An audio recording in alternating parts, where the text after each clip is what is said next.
Hello விவஸ், இந்த வீடியோவில் நான் எதை பற்றி பார்க்குறோம் அப்படின்னு பார்த்தீங்கன்னா, நீச்சல் எப்படி கற்றுக்கிறது அப்படிங்கிறத பற்றி தான் பார்க்க போகிறோம். அதாவது பார்த்திங்கன்னா, ஒரு நீச்சல் அப்படிங்கிறது ரொம்ப முக்கியமான விஷயம். தண்ணிக்குள்ளே விழுந்துட்டோம் அப்படின்னா முழுகி செத்துற வாய்ப்பு இருக்குல்ல. ஸோ அதனால் நம்ம நீச்சல் அடிக்கணும் அப்படிங்கிறது ரொம்ப முக்கியமான ஒரு விஷயம். ஸோ என்னோடய நீச்சல் வாழ்க்கையை பற்றி பேசலாம்.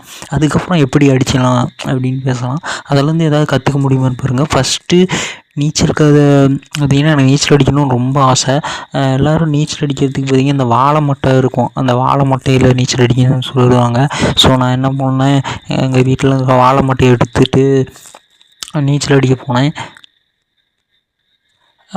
போயிட்டு இருக்கும்போது வாழை மட்டையை விட்டுட்டா நான் அது டெத்து.